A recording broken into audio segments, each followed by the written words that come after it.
सरस्वती जी और उनकी बहू रश्मि के बीच एक दिन बहस छिड़ जाती है। आखिर किसका काम ज्यादा आसान है, बहू का या सास का? माँ जी, सास को काम ही क्या है, आपके सारे काम उंगलियों पे तो हो जाते हैं। कुछ भी। हाँ, हिसाब तो उंगलियों पे ही हो जाता है ना। अरे बेटा, ऐसा सिर्फ अभी लगता है। जो मुझे करना पड़ता है ना, वो तुझे करना पड़े तो समझ आएगा कि असली काम का पहाड़ कैसा होता है।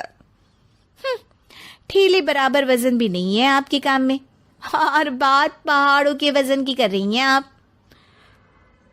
तू ऐसा करती ही क्या है घर में बेटा, ये तो बता मुझे।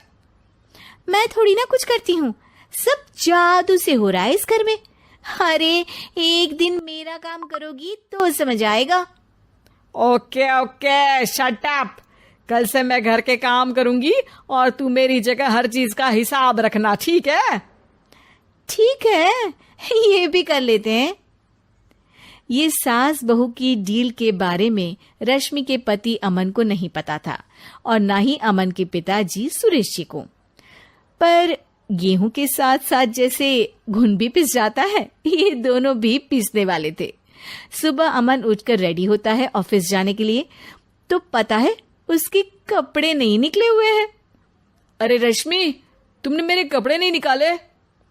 अपनी माँ से पूछो ना, उन्हीं का काम है ये। अमन अपनी माँ के पास जाता है।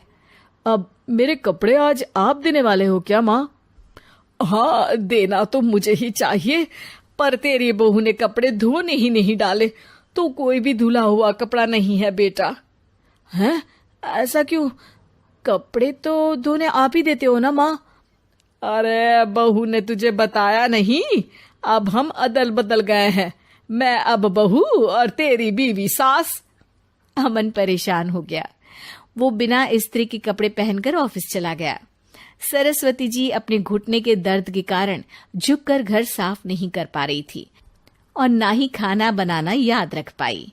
उधर रश्मि पहले ही दिन घर की चाबी घुमा चुकी थी और 300 रुपए का हिसाब अलग नहीं मिल रहा था।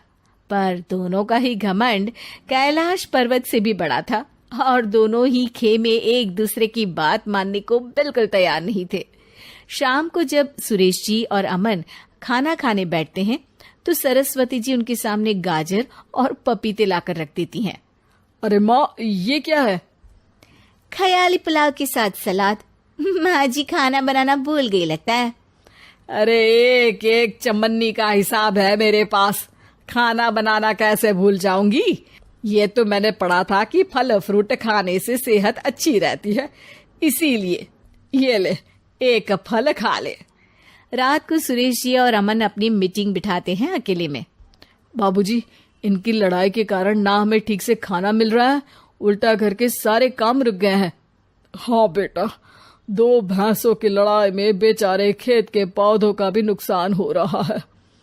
पर पापा, क्या बताऊं आपको, मैंने माँ को इस महीने की 2 तारीख को बिजली के बिल के पैसे दिए थे। आज बिल भरने के लिए मांगने गया तो पता चला कि रश्मि उन पैसों से गैस सिलेंडर ले आई। अच्छा, तो सिलेंडर के पैसों का क्या हुआ? अब सिलेंडर के तो कोई पैसे नहीं थे बाबूजी, हमारे घर पर गैस की पाइपलाइन लगी है ना। बेटा, इन दोनों का कुछ करना पड़ेगा, नहीं तो अपने घमंड के चक्कर में पूरा घर बर्बाद कर डालेंगी ये दोनों। अमन और सुरेश जी काफी सोच विचार के बाद एक निष्कर्ष पर पहुंचते हैं। रात ही को दोनों अपनी पत्नियों की अलमारी से नई साड़ी निकालते हैं और सुबह जब रश्मि और सरस्वती जी उठते हैं तो देखते हैं कि दोनों पति साड़ी पहनकर चढ़ाव पर सब्जियां काट रहे हैं। अरे ये सब क्या हो रहा है? क्या हो रहा है मतलब? आप दोनों अदल बदल हो सकते हो तो हम क्यों नहीं? अरे क्या मतलब? नहीं नहीं, मेरी भी बचपन से किसी की बहू बनने की इच्छा थी, तो आज से सरस्वती तुम बड़ी बहू, मैं मिडल बहू और अमन छोटी बहू। अरे लेकिन सब घर पर बैठ जाएंगे तो कमाएगा कौन? ये घर कैसे चलेगा?